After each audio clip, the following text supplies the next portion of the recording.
አርቲስት ቴዎድሮስ ካሳሁን አዲስ አልበም ከለቀቀ በኋላ በፌደራል ፖሊስ ምርመራ የተደረገበት ነው የሚሉ ወሬዎች እዚሁ ሶሻል ሚዲያ ላይ ሲናፈሱ ሰንብተዋል።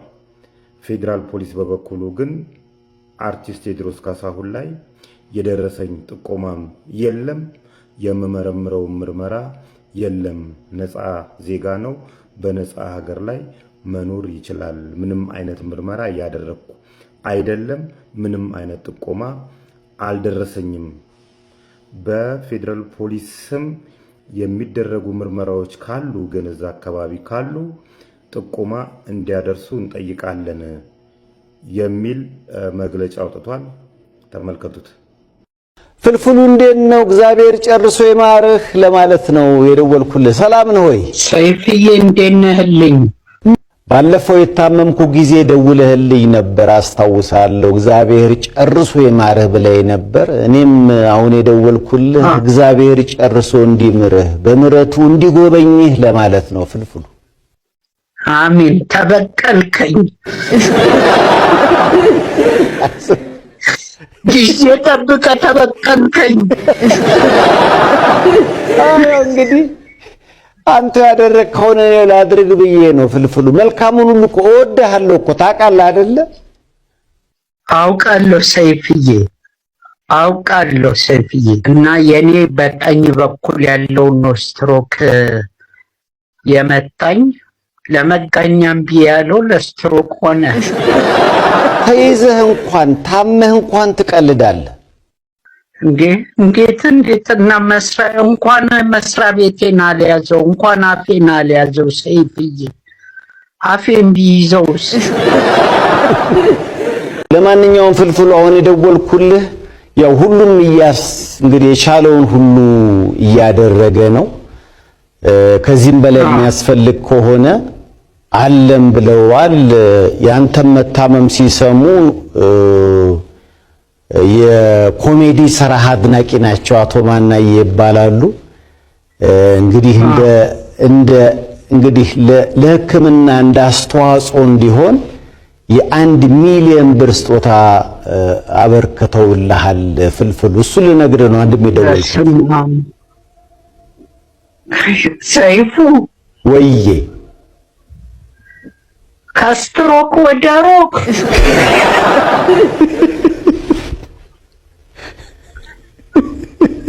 ወይኔ አቶ ማናዬን ብርድ እንዳይነካብኝ። በጣም እግዚአብሔር ይስጥልኝ፣ አመሰግናለሁ በልልኝ ሰይፍዬ። ያው እየሰሙ ነው፣ ችግር የለውም። እዚህ ተመልካቹን በጣም ነው የሚወድ፣ እያጨበጨበ ነው ለአንተ ተሽሎ ተነስተ ወደ ኮሜዲ ስራ እንድትመለስ ፍልፍሉ ነው። አንተ ሳይሻለኝ ቀረ እንዴ? እንግዲህ ወደፊት እግዚአብሔር ሙሉ ጤንነትን መልሶልህ የምትወደው መድረክ ላይ ሁሌም እንግዲህ ስለሆንክ አዲስ ነገር ሲመጣ ብቅ ብለን ቁጭ ብለን የምናወራበትን የምንሳሳቅበትን ዘመን ያምጣው ፍልፍሉ።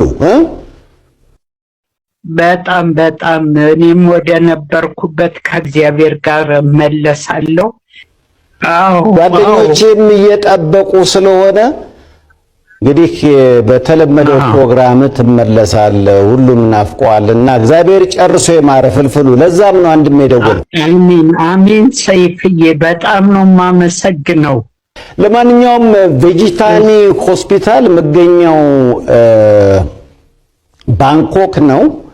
እንግዲህ ብራንድ አምባሳደራቸው ተወዳጁ ተዋናይ አማኑኤል ሀብታሙ ነውና እሱም መታመምን ሲሰማ ደወለላቸው። ውጭ ሄደ ሕክምና የሚያስፈልግ ከሆነ ምንም ችግር የለም፣ የ50% ቅናሽ እናደርግልሃለን ሁሉ ብለውሃል። በጣም አመሰግናለሁ። አንተ በየት ማላቀቅ ማለት እኮ ነው የኔ ሕክምና። ይላቀቃል። በጣም አመስግንልኝ፣ አማኑንም አመስግንልኝ። እናመሰግነዋለን። ኑርልኝ። እንግዲህ እንገናኛለን። ፍልፍሉ አጠገብ ያሉትን ሁሉ ሰላም በልልኝ። ባይ ባይ ባይ። እሺ ሁሉንም ሰላም ላለው ሰይፍዬ፣ ሰላሙን እንዳታመሽ። 1 ሚሊዮን ብር አለ እንዳታመሽ። ደግሞ ስንቄ ሰጠሽ።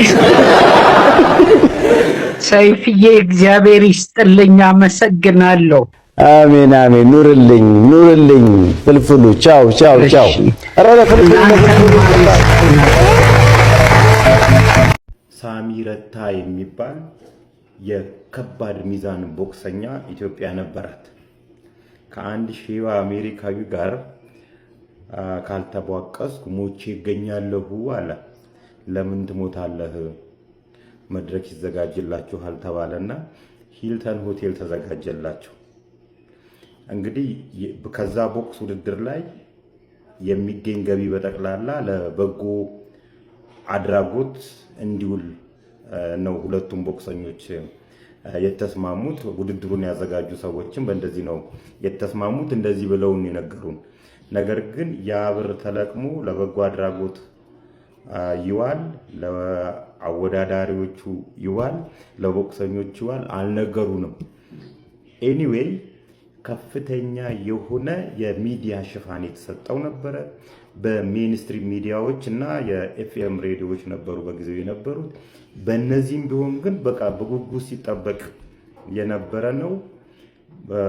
መድረሱ አይቀርም ደረሰና ይሄን የሆነው ሪንጉ ውስጥ ገቡ። የሆነ ወሬ ተወራ፣ ጀምር ተባለ፣ ተጀመረ፣ ሰነዘረ፣ አገኘው፣ ወደቀ፣ አለቀ። በቃ ጨዋታ 32 ሰከንድ አካባቢ እየፈጀው ያ እንትንና ያንኑ ታሪክ ነው ንቃተ ህሊና እና ጆኒ ትላንት ማታ የደገሙት። እንግዲህ ወሬው በሚዲያ የተወራው ወሬ ያ ሁሉ ወሬ በተለይ በንቃተ ህሊና በኩል ማለት ነው ምንም ቴክኒካል እውቀት ሳይኖረው እና በ1 ደቂቃ 15 ሰከንድ ነው ያለቀው። ያንኑ ታሪክ ነው የደገሙት። በዚህ አጋጣሚ ግን ይህንን ውድድር ያዘጋጃችሁ ሰዎች እግዚአብሔር ይባርካችሁ። እውነት ለመናገር ሁሉም ነው አሸናፊ የሚሆነው። እንደ አድዋ ሙዚየም ያሉ ለእንደዚህ አይነት ውድድር በጣም ምቹ ቦታዎች ናቸው። ልደባደብ የሚል ወጣት በየቦታው ነፍ ሞልቷል። ዘኢዶ ማርሻል ያለው ግን በየቦታው ነፍ ነው። እነ የሚሉ ሰዎች ነፍ ናቸው። በሚዲያ የሚያሟሙቁ ሰዎች ነፍ ናቸው። ስለዚህ ሁሉም ዊን ዊን ይሆናል ማለት ነው። ከፍሎ የሚገባ ከፍሎ ይገባል፣ የሚቧቀሱ እንትን ይላል። በተለይ ስፖርቱ ያድጋል። ስፖርቱ አዳጊ ስፖርት እንደሆነ ያስታውቃል። በተለይ ገንዘብን ክሬት እየተደረገበት ስፖርቱን ማሳደግ ይቻላል። በዲሲፕሊን መምራት ከተቻለ፣ በፕሮፌሽን መምራት ከተቻለ፣ ሌብነት እዚህ ውስጥ ካልገባበት ስፖርቱን ማሳደግ ይቻላል። አንድ ቀን ኦሎምፒክ ላይም የተለያዩ ሻምፒዮናዎች ላይም የሚወዳደሩ ልጆች ልናገኝበት እንችላለን። ነገር ግን ጥርስ ነቃይን የኦሎምፒክ ኮሚቴ ፕሬዝዳንት እንዳደረጉት ከፊልም ቤት የአዲስ አበባ እግር ኳስ ፌዴሬሽን አቃቢ ነዋይና ምክትል ፕሬዝዳንት አድርገው እንደሾሙ አንፕሮፌሽናል አሿሿም ከሆነ አያድግም። በተለይ የሀገራችንን ስፖርት ያቀነጨሩት ሌብነቶች ናቸው። ሌብነት ነው የሀገራችንን ስፖርት ያቀነጨረውና በእነዚህ በሶስት በዲሲፕሊን መመራት ከተቻለ፣ በፕሮፌሽን መመራት ከተቻለ፣ ሌብነትን ከዚህ ውስጥ ማስወጣት ከተቻለ ይሄ ስፖርት ያድጋል። እድሉም አለው የማደግ እድል። ስለዚህ በርቱ። እነ ዘይዶንም አዘጋጁላቸው፣ ይቧቀሱ። በዚህ አጋጣሚ ግን በቅርብ ጊዜ የኢትዮጵያ ሞተር ስፖርት አሶሲዬሽን ጎብኝቼው ነበርና ይሄም ከሚያድጉ ስፖርቶች አንዱ ነው። ለምሳሌ ኢትዮጵያ የተለያዩ ከተሞች የራሳቸውን ኮሪደር ልማት እየሰሩ ነው ያሉት። እነዚህ ኮሪደር ልማቶች የሰሩ አካላት እንዲጎበኝላቸው ይፈልጋሉ። ግን ሰው በማምጣት ሳይሆን እንደዚህ አይነት የሞተር ስፖርት ውድድሮችን ማዘጋጀት ከቻሉ የሰሩትን ስራ ቢያንስ ወይ ልንወቅሳቸው ወይ ልናመሰግናቸው የምንችልበት እድል ይፈጠራልና ሞተር ስፖርት አሶሲዬሽንን ተጠቀሙበት። የኢትዮጵያ ብስክሌት ማህበርን ተጠቀሙበት። የኢትዮጵያ አትሌቲክስ ፌዴሬሽንን ተጠቀሙበት። ስለዚህ አንዳንዴ ከእንደዚህ አይነት ሁኔታ እያየን ከእንደዚህ እኚህ ከ1964 ጀምሮ እኚህ የሚሉ ፖለቲከኞችን ወሬ እንደው ጋፕ እንላለን የነሱን ወሬ ላለመስማትና በርቱ ለማለት እፈልጋለሁ። ንቃተ ህሊና ግን ተረጋጋ አባቴ።